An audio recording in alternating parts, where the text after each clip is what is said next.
Start करते हैं बेटा। सबसे पहले टॉपिक आज मैं आपको ये बताऊंगा सबसे पहले हम लोग कैसे प्रोसीड करेंगे। हम लोग सबसे पहले बच्चे जितना भी सिलेबस है हम लोग लाइन वाइज चलेंगे। ऐसा बिल्कुल नहीं करेंगे कि हम फर्स्ट चैप्टर आज कर रहे हैं फिर थर्ड कर लें फिर फिफ्थ कर लें बाद में सेकंड करें, ऐसा नहीं। ऑर्डर वाइज चला जाएगा, पहले फर्स्ट चैप्टर होगा फिर सेकंड होगा फिर थर्ड होगा। मीनवाइल आप में से किसी के स्कूल के अगर यूटीज वगैरह आ जाते हैं, कोई आगे का चैप्टर आता है तो आप मुझे पहले से इन्फॉर्म करोगे, मैं आपको अलग से टाइम देके कराऊंगा। बट कोई भी पेंडिंग काम नहीं छोड़ेगा और ये नहीं करोगे कि एग्जाम से एक दिन पहले बता रहे हो कि सर हमारे 2 चैप्टर एक्स्ट्रा आ रहे हैं। साइड बाय साइड डेली का होमवर्क मिलेगा आज की क्लास छोड़ के, क्योंकि आज का थोड़ा थियोरेटिकल सेक्शन होगा जिसमें से मैं आपको रीडिंग वर्क दूंगा सिर्फ आज। परसों की क्लास से हर क्लास में साथ साथ न्यूमेरिकल्स और क्वेश्चन सॉल्व करने के लिए मिलेंगे। तब तक हम न्यूमेरिकल वाला पोर्शन थोड़ा बहुत कर चुके होंगे। Now to begin with physics. Physics में जो सबसे पहले जो हम चैप्टर करते हैं उसका नाम है यूनिट्स एंड डायमेंशंस। एनसीईआरटी में सबसे पहले इंट्रोडक्शन टू फिजिक्स है। उसमें जस्ट वो टाइम पास है, आपको समझ कुछ नहीं आएगा उसमें, बस रटवाते चले जाएंगे। जैसे मैं आपको अभी बोलूं कि ग्रेविटेशन में आप ये पढ़ोगे, उसमें आप ये पढ़ोगे, उसमें ये फोर्स होती है, आपको समझ कुछ नहीं आएगा क्योंकि आपने उसका कॉन्सेप्ट नहीं पढ़ा। सो वो फर्स्ट चैप्टर बिल्कुल फजूल का चैप्टर है, उसको आपको नहीं करना है। उसमें जैसे जैसे आप कोर्स करते जाओगे उसकी सारी चीजें अपने आप आती चली जाएंगी। वो सिर्फ आपकी क्यूरियोसिटी बढ़ाने के लिए और एक बार आपका जनरल टाइम पास करने के लिए वो चैप्टर है, उसका कोई यूज नहीं है। हम सीधा शुरुआत करते हैं यूनिट्स एंड डायमेंशन से। हम लोग प्रोसीड कैसे करेंगे, हम लोग पूरे साल एनसीईआरटी से क्वेश्चंस करेंगे नोट्स में से, और नोट्स में से थ्योरी एंड क्वेश्चंस करेंगे। मतलब हम एनसीईआरटी से थ्योरी नहीं करेंगे, क्योंकि एनसीईआरटी से अगर आप थ्योरी करोगे तो आप कंफ्यूज हो जाओगे, दिक्कत आएगी। एनसीईआरटी से थ्योरी तब करनी चाहिए जब आपका पूरा चैप्टर प्रिपेयर हो गया हो, फिर आप एनसीईआरटी उठा के थ्योरी पढ़ोगे तो समझ में आ जाएगी। बट अगर आप पहली बार पढ़ने के लिए स्टार्टिंग से एनसीईआरटी उठाओगे आपको कुछ नहीं समझ में आएगा, क्योंकि उसमें बहुत ही खराब तरीके से, बहुत ही घटिया तरीके से सब कुछ एक्सप्लेन किया हुआ है, कुछ भी कहीं पे भी। सो जो मैंने आपको असाइनमेंट्स दिए दूंगा, जो फर्स्ट मैंने पीडीएफ आपको भेजा है, आप वो वाला पीडीएफ डाउनलोड कर लीजिएगा। उससे आपको थ्योरी पढ़नी है, उससे आपको थ्योरी लर्न करनी है। प्लस जब हमारा चैप्टर कंप्लीट हो जाएगा, हम उस चैप्टर कंप्लीशन के बाद हम एनसीईआरटी के सारे क्वेश्चंस करा करेंगे क्लास में। फिर उसके बाद आपकी चॉइस है, आप एनसीईआरटी से थ्योरी पढ़ेंगे तब समझ में आ जाएगी, क्योंकि आपका बेसिक लेवल, बेसिक कॉन्सेप्ट सारा क्लियर होगा, तब आप एनसीईआरटी समझ सकते हो। पहली बार में एनसीईआरटी से समझना इज वेरी डिफिकल्ट। दूसरा पॉइंट, जो न्यूमेरिकल्स होंगे जितने हर क्लास में मिलेंगे वो आपको कंटिन्यूअसली हर बार करने हैं। अगर आप फिजिक्स में काम पेंडिंग छोड़ोगे तो ये कभी कवर नहीं होगा। आपकी 12 साल के करियर में, स्कूलिंग में, 12 फर्स्ट से लेकर क्लास 12 तक सबसे भारी सब्जेक्ट क्लास 11th फिजिक्स है। Right from class 1 to class 12 also सबसे डिफिकल्ट। डिफिकल्ट क्यों लगता है? क्योंकि प्रैक्टिस नहीं करते। प्रैक्टिस करोगे तो आसान है। सबसे हैवी, सबसे ज्यादा लंबा, सबसे बड़ा कोर्स क्लास 11th फिजिक्स का है। सो आप अगर प्रैक्टिस करेंगे तो ही फायदा है। अगर आप प्रैक्टिस नहीं करेंगे, अगर आप साथ साथ होमवर्क नहीं करेंगे तो ये चैप्टर आपकी ऐसी, ये सब्जेक्ट आपकी ऐसी तैसी कर देगा। So please right from day 1 एक रेजोल्यूशन बना लो इस साल का कि मेरे को कभी भी होमवर्क नहीं छोड़ना। मेरे को जो होमवर्क मिलेगा मुझे वो रेगुलरली करना है, तभी जाके आप फिजिक्स में एक्सेल कर पाओगे, नहीं तो फिजिक्स आपको रुला देगा। आप एक्स्ट्रा जहां से भी पढ़ना चाहो वो आपकी चॉइस है।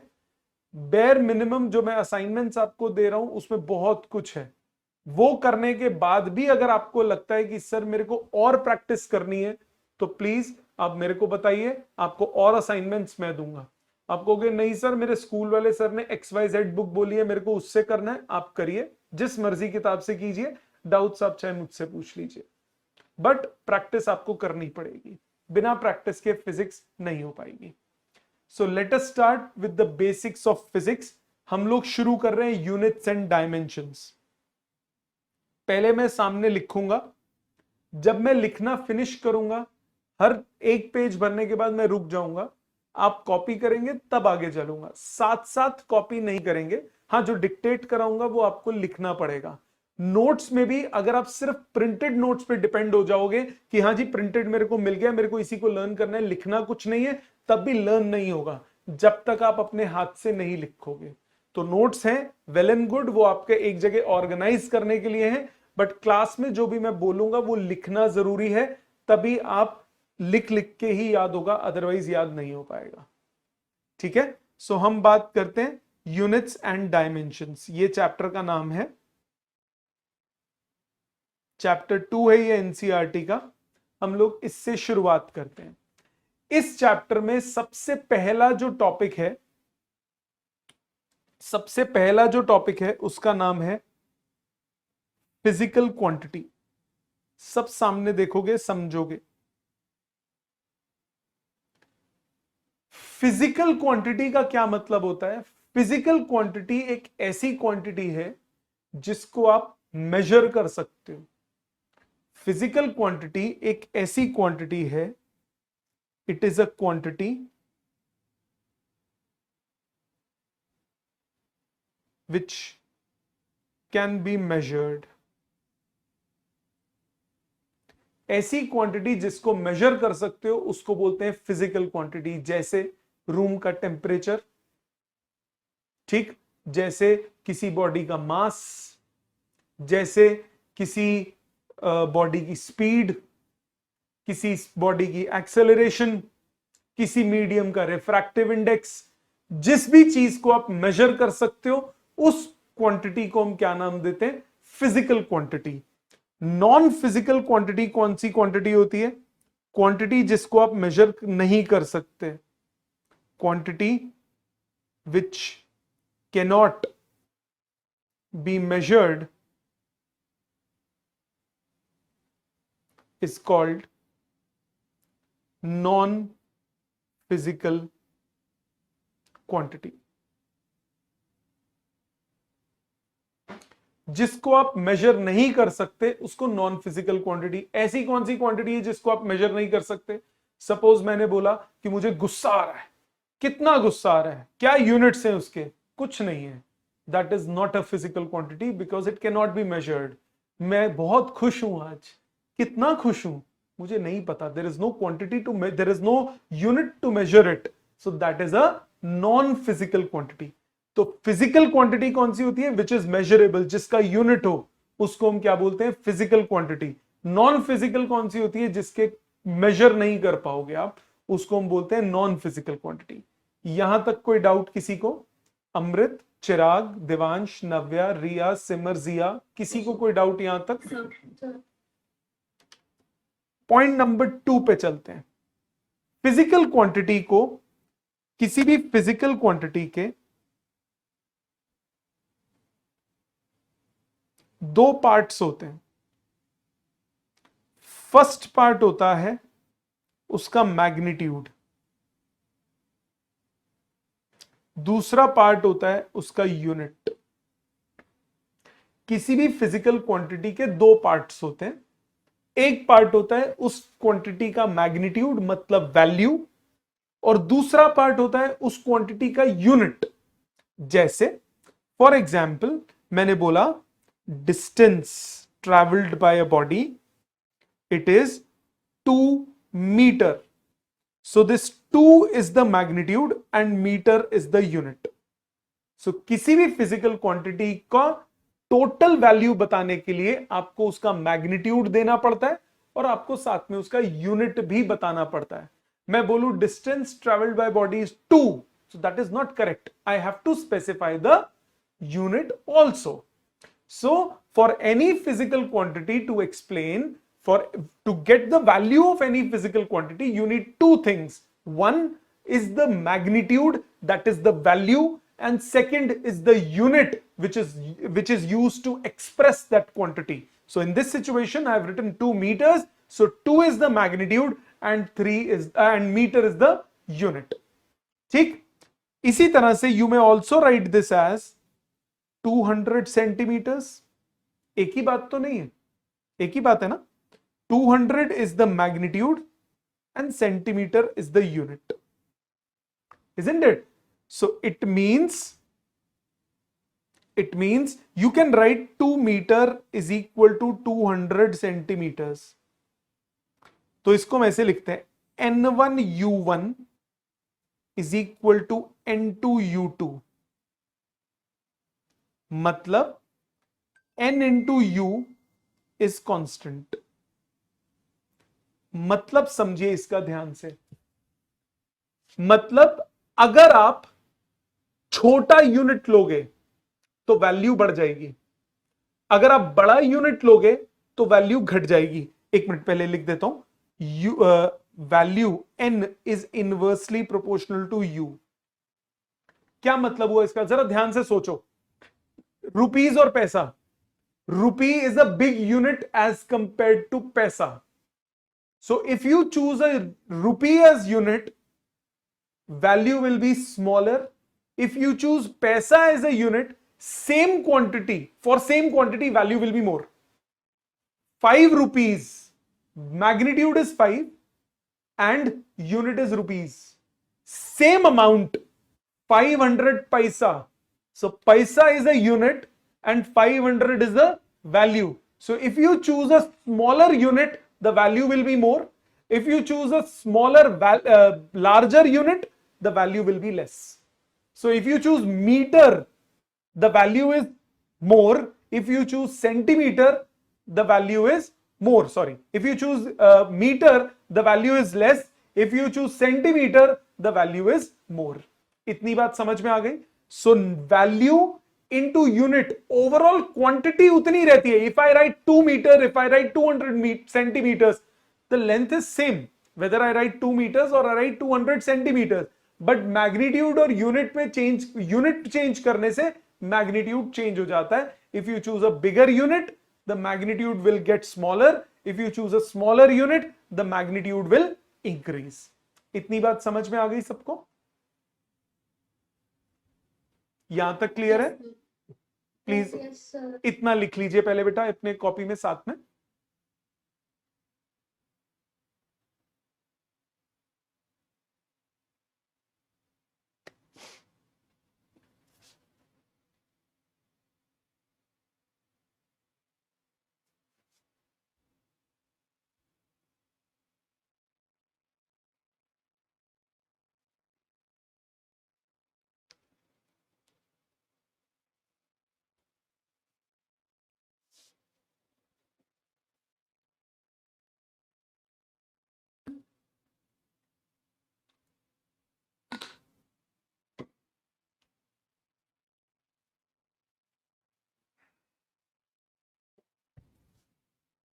जब आप कॉपी कर ले तो प्लीज थम्स अप कर दीजिएगा सारे, ताकि फिर हम आगे चले. Sir, over here, what do you mean by n is inversely proportional to 1 by u? n is inversely proportional to u. n is directly proportional to 1 by u, inversely proportional to u. इसका मतलब ये हुआ, देख मैंने बोला n into u is constant. So this means n is equal to constant upon u. So अगर u बड़ा होगा तो n छोटा होगा, और अगर u छोटा होगा तो n बड़ा होगा. हाँ कि ना? Yes, sir. So n is the value, u is the unit. So if you choose a smaller unit, the value will be more. If you choose a larger unit, the value will be less. That is the meaning of inverse proportion. एक बढ़ता है तो दूसरा घटता है. ठीक है बेटा? Yes, sir. यहां तक सबका हो गया कॉपी?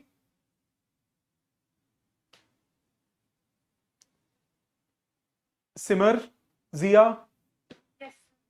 समझ में आ गया सबको? किसी को कोई डाउट है यहां तक तो बोलिए. आगे चलते हैं. नेक्स्ट लिखिए टाइप्स ऑफ फिजिकल क्वांटिटीज. ये आपको लिखना पड़ेगा. Types of physical quantities.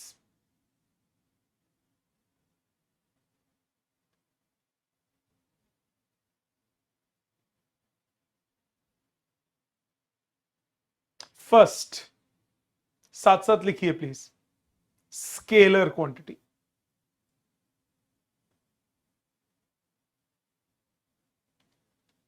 Scalar quantity लिखिए. scalar quantity is a physical quantity. Scalar quantity is a physical quantity which can be expressed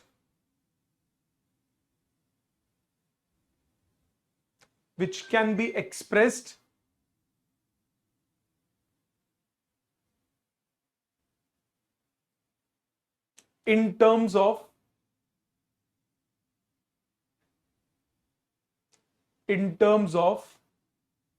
magnitude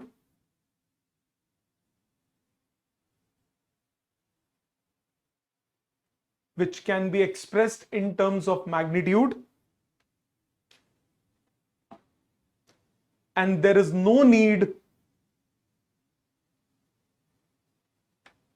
for the direction. मतलब ऐसी value जिसका सिर्फ magnitude और डायरेक्शन ना हो, उसको हम क्या बोलते हैं? Scalar quantity. For example temperature, distance, speed, density etcetera, ये सब स्केलर क्वांटिटीज है. तो स्केलर क्वांटिटी कौन सी होती है? ऐसी क्वांटिटी जिसको आप वैल्यू की फॉर्म में रिप्रेजेंट कर सकते हो, डायरेक्शन जिसकी ना हो, उस क्वांटिटी को हम क्या बोलते हैं? Scalar quantity. सो ऐसी क्वांटिटी जिसका सिर्फ मैग्नीट्यूड और डायरेक्शन ना हो, उसको हम क्या बोलते हैं? Scalar quantity. क्लियर? ये बचपन में भी पढ़ा होगा शायद आपने. Second, vector quantity. Vector quantity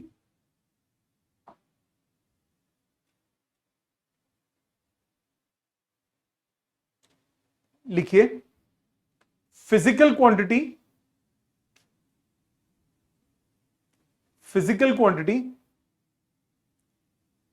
which has magnitude as well as direction. Physical quantity which has magnitude as well as direction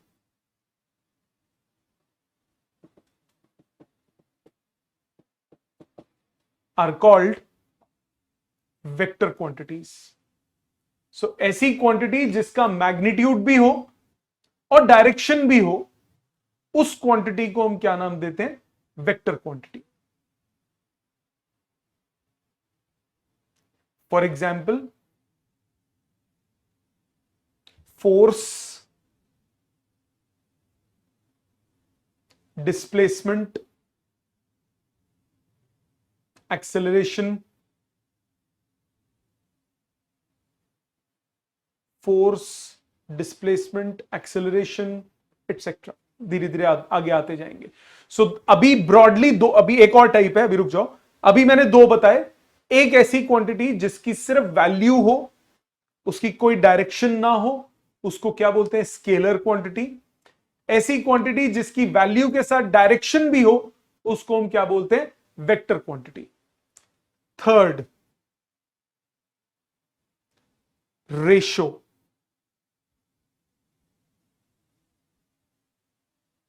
अब ये रेशो क्या है पहले समझो, फिर लिखवाता हूं. आप बेसिकली ऐसे सोच सकते हो जैसे आपने क्लास 10th में एक टर्म पढ़ी है लाइट में, refractive index. Refractive index ratio होता है ना. रिफ्रैक्टिव इंडेक्स रेशो होता है ना किसी चीज का. So refractive index is the ratio. वो रेशो कुछ रिप्रेजेंट करती है. क्या रिप्रेजेंट करती है? वो रेशो ये बताती है कि विच medium is more optically denser. The one which is more optically denser, that is the one in which the speed of light is less, उसका रिफ्रैक्टिव इंडेक्स ज्यादा होगा. यही आपने पढ़ा रिफ्रैक्टिव इंडेक्स में. सो इस टाइप की फिजिकल क्वांटिटी को बोलते हैं ratio.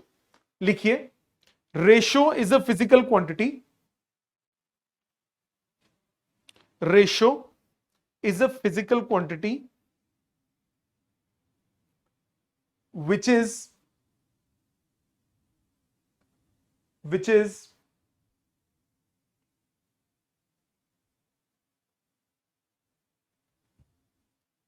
the ratio of two similar quantities. Two similar quantities. उसमें क्या था? Speed of light in air divided by speed of light in medium. तो न्यूमरेटर में भी स्पीड ऑफ लाइट था, डिनोमिनेटर में भी स्पीड ऑफ लाइट था. तो स्पीड ऑफ लाइट का ratio, speed of light in, हाँ, स्पीड ऑफ लाइट का रेशियो. तो सिमिलर क्वांटिटीज का रेशियो वो किस कैटेगरी में आ जाता है? रेशियो में. It does not have any unit, क्योंकि ऊपर भी सेम यूनिट होगा और नीचे भी सेम यूनिट होगा, तो फ्रैक्शन का कोई यूनिट नहीं रहेगा. सो फिजिकल क्वांटिटी मैंने तीन तरह की बताई. सबसे पहली स्केलर. स्केलर क्वांटिटी कौन सा? जिसका मैग्नीट्यूड हो सिर्फ, कोई डायरेक्शन नहीं हो. दूसरा वेक्टर, जिसका मैग्नीट्यूड भी हो और डायरेक्शन भी हो. तीसरा रेशो, जिसमें कि दो सिमिलर टर्म्स का रेशो हो. सो सिमिलर टर्म्स है तो न्यूमरेटर और डिनोमिनेटर दोनों के यूनिट्स सेम होंगे, तो वो यूनिट्स कैंसिल आउट हो जाएंगे, तो इसका कोई यूनिट नहीं होता. यहां तक सबको क्लियर है? कुछ पूछना है? यहां तक थियोरेटिकल था. यहां तक किसी को कोई डाउट है तो बोलो. अब आ जाते हैं मेन पॉइंट्स पे. Fundamental and derived units. पहले समझोगे फिर मैं लिखवाऊंगा.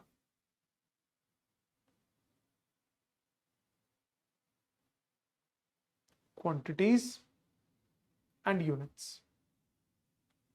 पहले ध्यान से समझो, हेडिंग डाल के रोक के सामने देखो. फंडामेंटल एंड डिराइव्ड का मतलब क्या होता है? अब मैंने अभी आपको बताया कि किसी भी यूनिट को, किसी भी क्वांटिटी में मैग्नीट्यूड और यूनिट दो चीजें होती हैं. हर क्वांटिटी का कुछ ना कुछ यूनिट होगा. होगा कि नहीं होगा?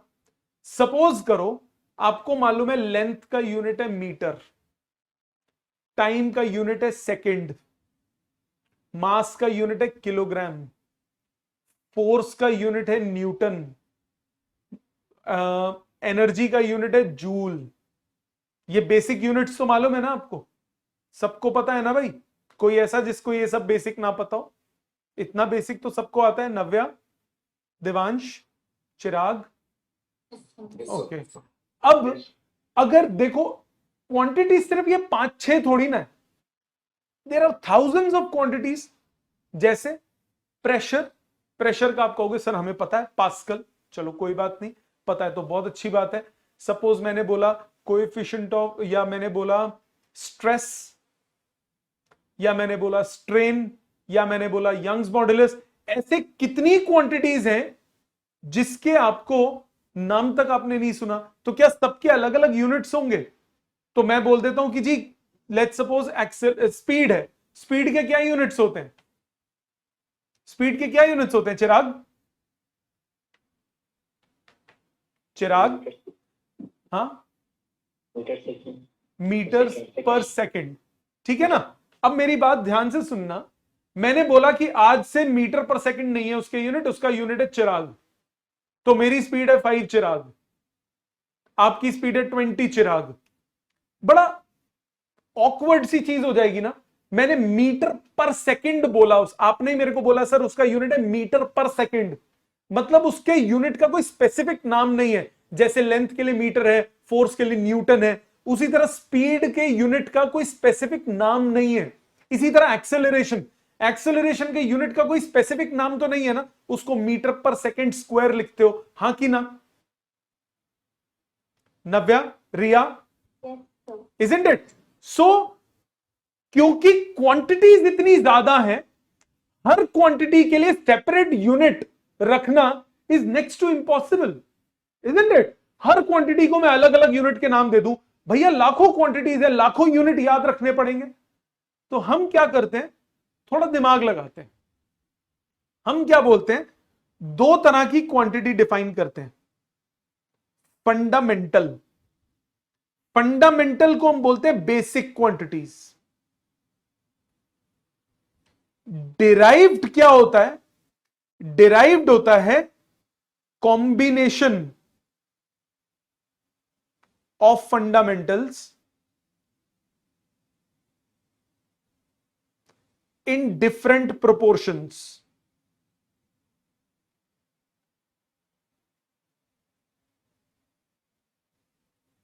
अलग अलग प्रोपोर्शन में आप फंडामेंटल को जोड़ दीजिए, आपके पास आ जाएगा derived.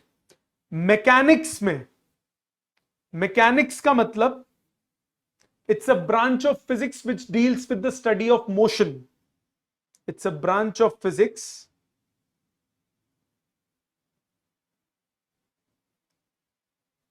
which deals with study of motion. Mechanics में हम लोग 3 फंडामेंटल्स लेते हैं। एक लेंथ, दूसरा मास, तीसरा टाइम। जितनी भी क्वांटिटीज हैं मोशन में, जितनी भी क्वांटिटीज हैं, सबकी सब इन्हीं के कॉम्बिनेशन से बन जाएंगी। ये 3 हो गई हमारी फंडामेंटल। डिराइव्ड सब इनके कॉम्बिनेशन से बनेगी। जैसे लेंथ अपॉन टाइम किया तो मेरे पास आया स्पीड, लेंथ अपॉन टाइम का स्क्वायर कर दिया तो आया एक्सेलरेशन। मतलब प्रोपोर्शन डिफरेंट किया। देखो लेंथ अपॉन टाइम हुआ तो कितना आया स्पीड, ऊपर लेंथ है नीचे 2 बार टाइम लिखा तो आया एक्सेलरेशन। सो 3 फंडामेंटल होते हैं पूरी मैकेनिक्स कवर करने के लिए, और इनसे आप जितने मर्जी डिराइव्ड बनाते जाओ। जैसे डेंसिटी, डेंसिटी क्या होता है यूनिट, किलोग्राम पर मीटर क्यूब। तो मास अपॉन लेंथ का क्यूब, ये क्या हो जाता है density, that is also derived. So fundamental 3 होते हैं, लेंथ, मास और टाइम। डिराइव्ड कितने भी हो सकते हैं, इनको कंबाइन करो, जोड़ते जाओ, आपके पास क्या बन जाएगा, डिराइव्ड क्वांटिटीज, और उनके यूनिट्स क्या कहलाएंगे, डिराइव्ड यूनिट्स। तो फंडामेंटल क्वांटिटीज कौन सी हैं, those quantities which are taken as basic quantities. Derived quantities कौन सी हैं, which are the combination of fundamental in different proportions. इसी तरह फंडामेंटल यूनिट्स कौन से हैं, यूनिट्स ऑफ फंडामेंटल क्वांटिटीज, उनको हम बोलते हैं फंडामेंटल यूनिट्स। प्रोपोर्शन बन के जो डिराइव्ड क्वांटिटीज आएंगी, उनके जो यूनिट्स होंगे उनको बोलते हैं डिराइव्ड यूनिट्स। तो लेंथ के लिए जैसे सपोज मीटर फंडामेंटल यूनिट है, मास के लिए किलोग्राम है, टाइम के लिए सेकंड है। तो फंडामेंटल इसका डिराइव्ड यूनिट ऑफ वेलोसिटी क्या हो जाएगा, मीटर पर सेकंड, लेंथ अपॉन टाइम। इतना बेसिक डिस्टिंक्शन दिमाग में क्लियर है। अमृत, सबको, नव्या, जिया, ओके ओके। सिर्फ हेडिंग डाल के नीचे लिखिए, हेडिंग डाल दी थी फंडामेंटल एंड डिराइव्ड, लिखिए fundamental quantities, fundamental quantities are the quantities, fundamental quantities are the quantities which are taken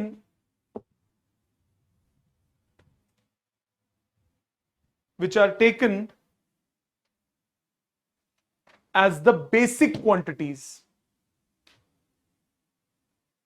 which are taken as the basic quantities.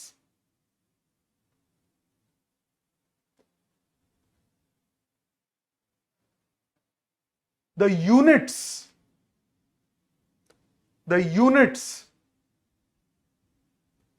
of fundamental quantities,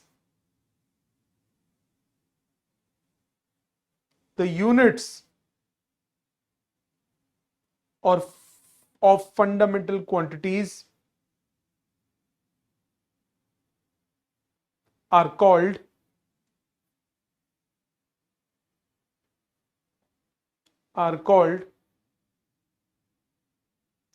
fundamental units.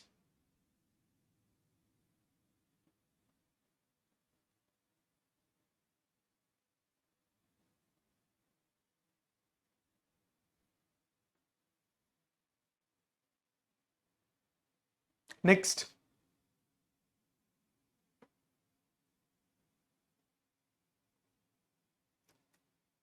Derived quantities.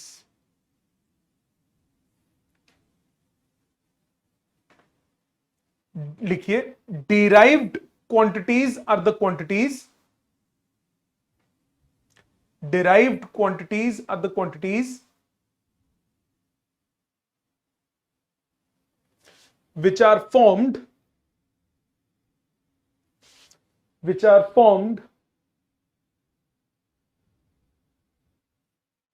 by combining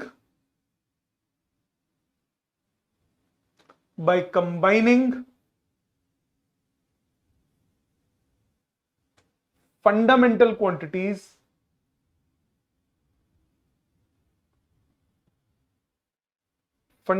quantities in different proportions,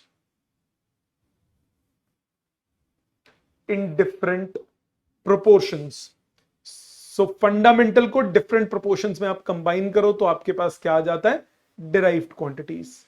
the units of these derived quantities, the units of these derived quantities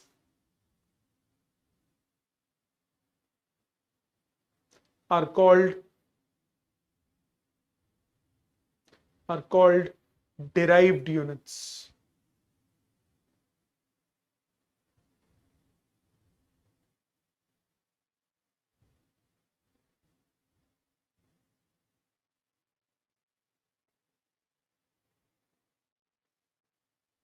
ठीक है जी।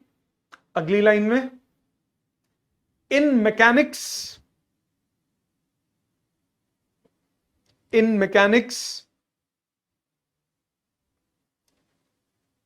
we take three fundamental quantities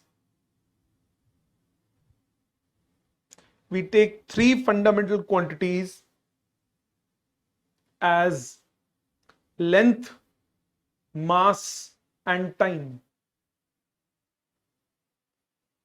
length, mass and time. तो length, मास, time, इन तीनों को हम क्या बोलते हैं, fundamental quantities mechanics में। क्लियर है? पूरी फिजिक्स ये कवर नहीं करते, पूरी फिजिक्स कवर करने के लिए और ज्यादा चाहिए, उस पर भी आज अभी आऊंगा। पहले ये तीन हमारे यूज होते हैं मैकेनिक्स को कवर करने के लिए। यहां तक किसी को कोई इश्यू है तो प्लीज बोलिए।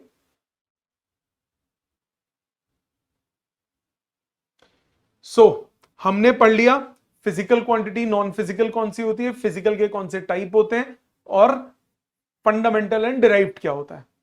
नेक्स्ट आ जाता है system of units.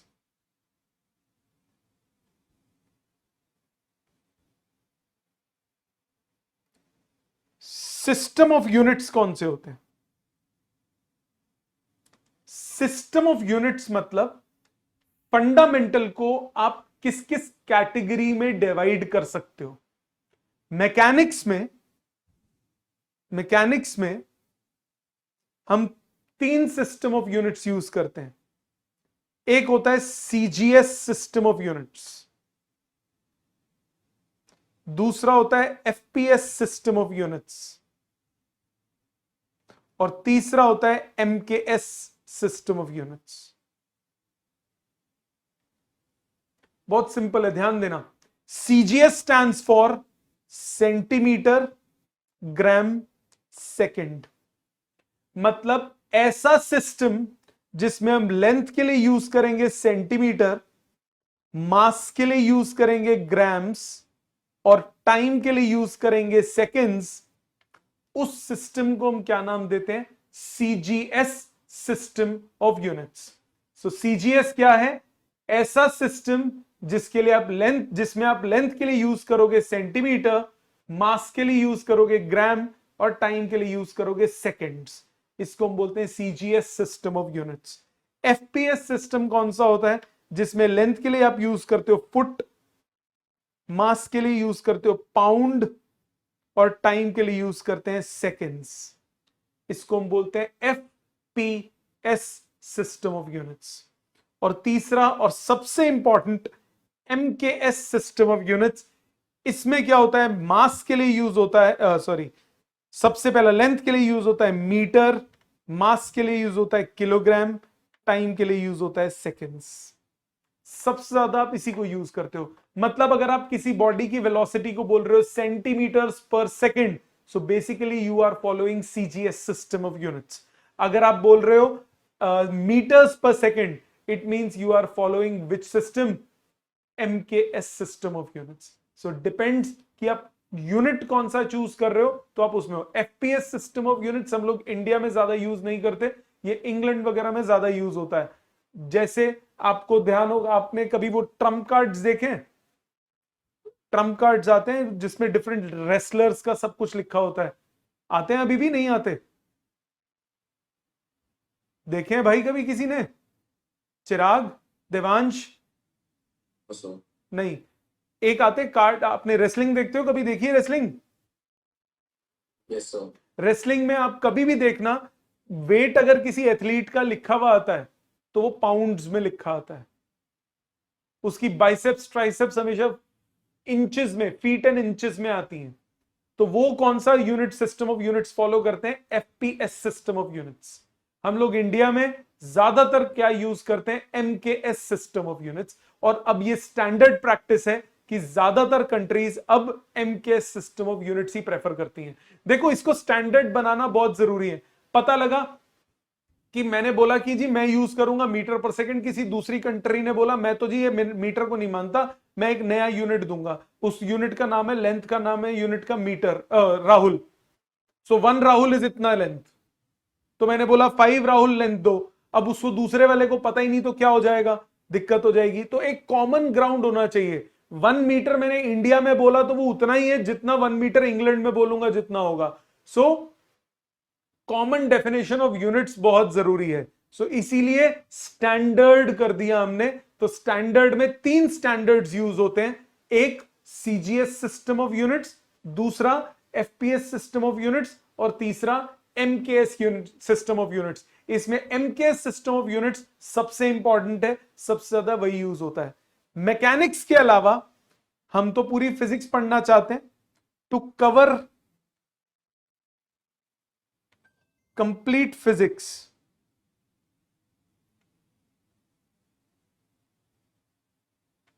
we use SI system of units.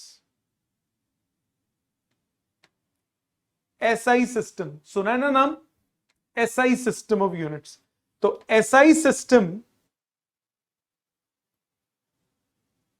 Standard International is the extension of MKS. MKS का एक स्टेप फर्दर, मतलब इसमें 3 तो MKS वाले यूज होंगे लेंथ मास टाइम के।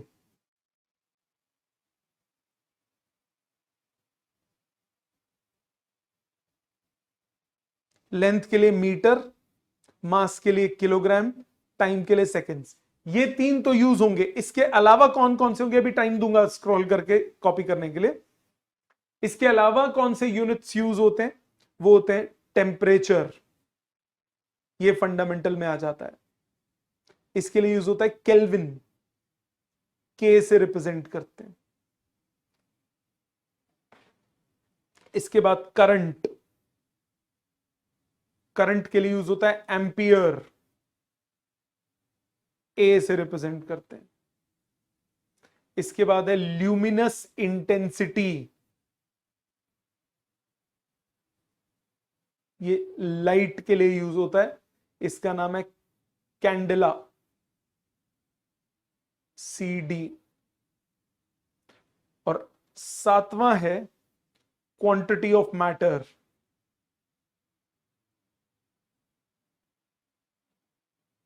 इसके लिए होता है मोल।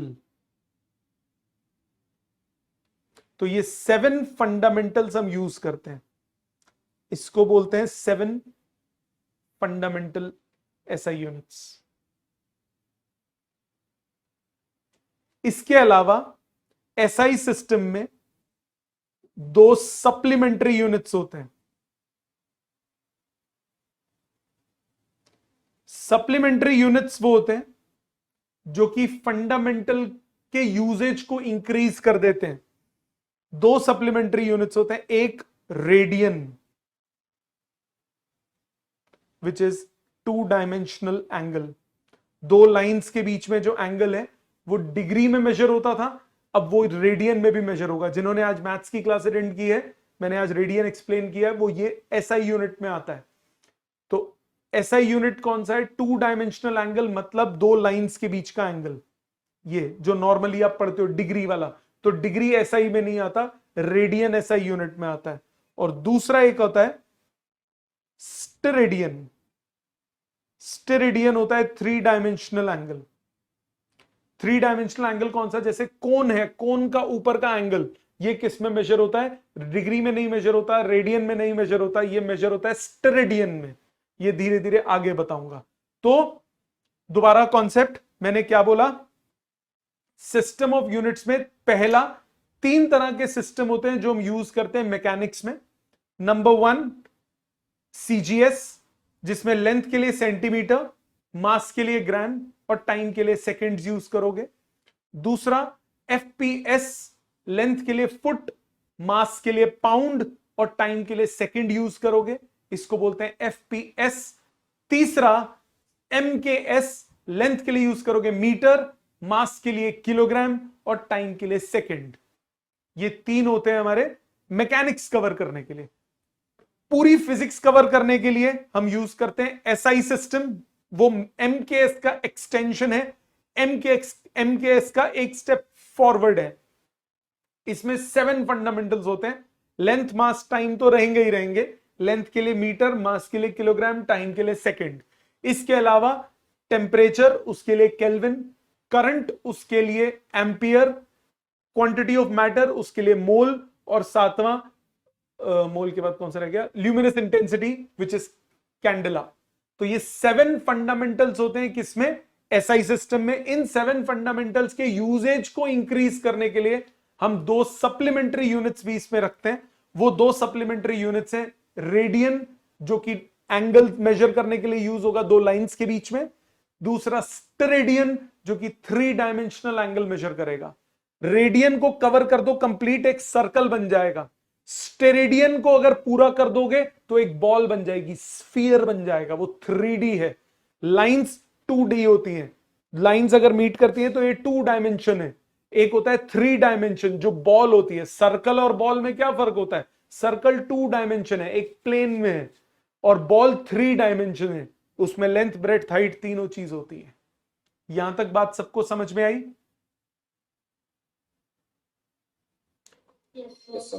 चिराग, देवांश, नव्या, रिया, सिमर, जिया, प्लीज इसको लिख लीजिए बेटा। ये थोड़ा सा ना थोड़ा सा लर्निंग वाला पार्ट है। इसमें थोड़ा कई बार ऐसा लगता है यार ये क्या फिजिक्स थ्योरी थ्योरी है। ये सिर्फ आज ही की क्लास है थ्योरी थ्योरी, कल से ही हम लोग मैथमेटिकल शुरू कर देंगे। बट ये फंडामेंटल्स, ये बेसिक आपको पता होने चाहिए, नहीं तो आगे जाके दिक्कत आएगी। प्लीज ये लिख लीजिए पहले, मैं धीरे धीरे आगे करता रहूंगा बाद में।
लिख लेंगे तो थम्स अप कर दीजिएगा।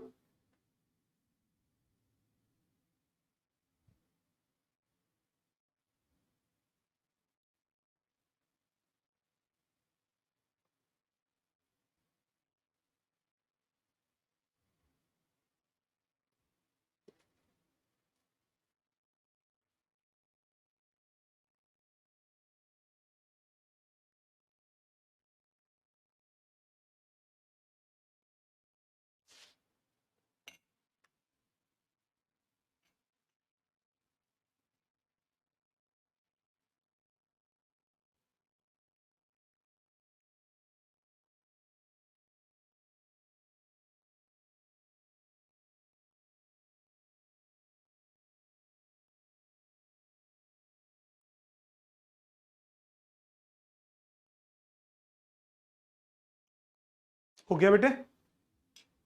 सबको समझ में आ गया यहां तक? Yes sir. अब आगे ध्यान दीजिए, एक छोटा सा पॉइंट लिख लीजिए। Supplementary units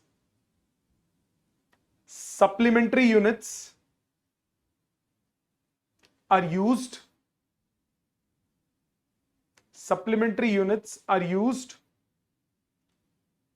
to increase the usage of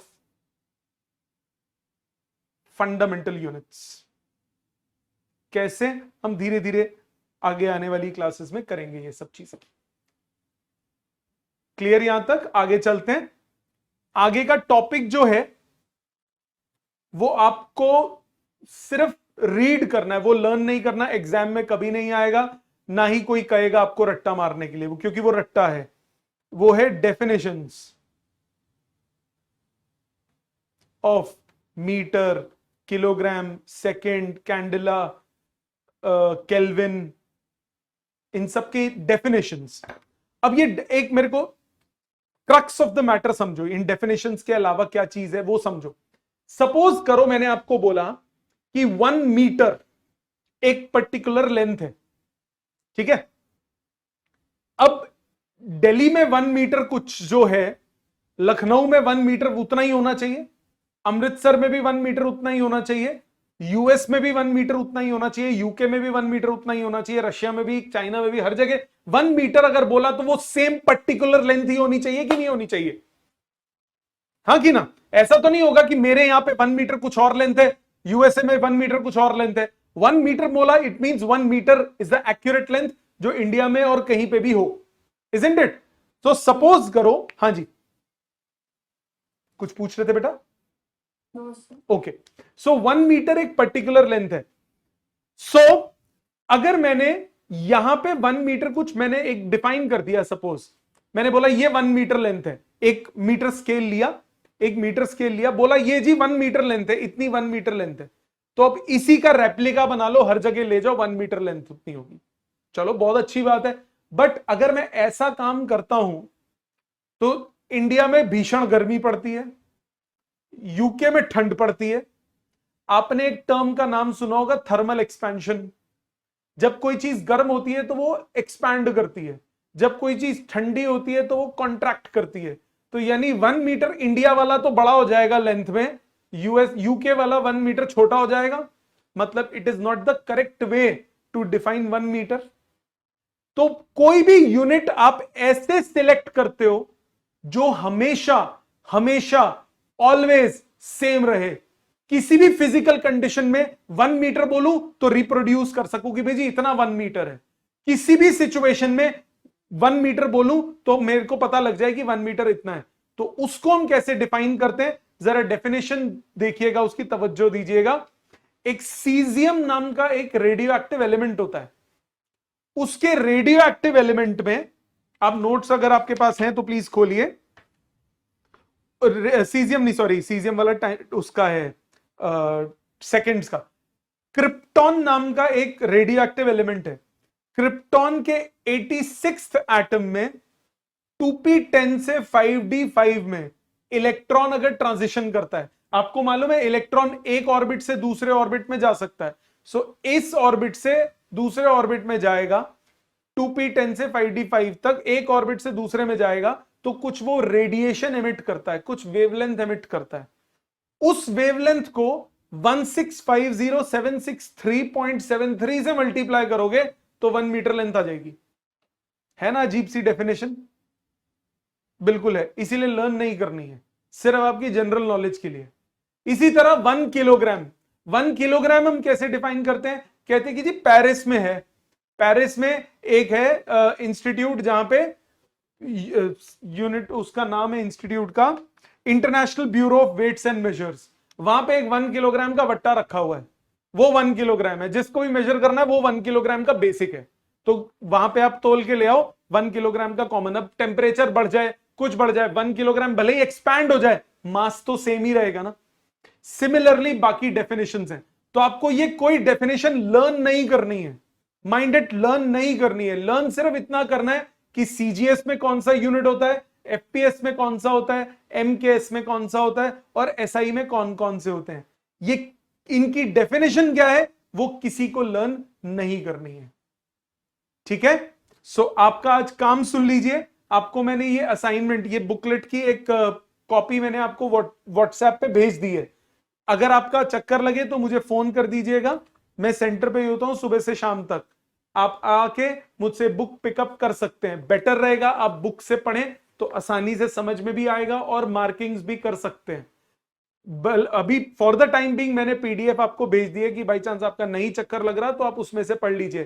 print out मत निकालना, ये प्रिंटेड बुक्स ऑलरेडी हैं, चैप्टर बाय चैप्टर आपको हर चैप्टर की एक किताब मिलेगी।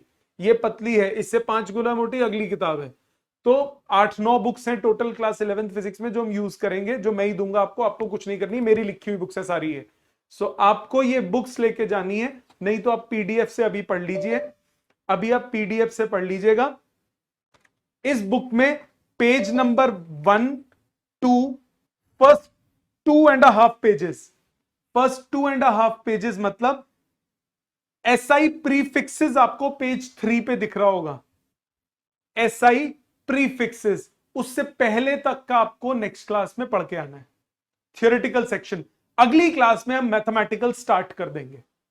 ये क्लास जो पहली क्लास होती है ये थोड़ा थ्योरी ज्यादा होती है, तो थोड़ी कई बार बोरिंग लगने लगती है कि यार ये सब याद करना पड़ेगा, बट बेस बनाना बहुत जरूरी है। मैं सीधा इसको रन थ्रू नहीं कर सकता कि आप पढ़ लोगे खुद, नहीं, ये सारे टर्म्स आपको पता होने चाहिए।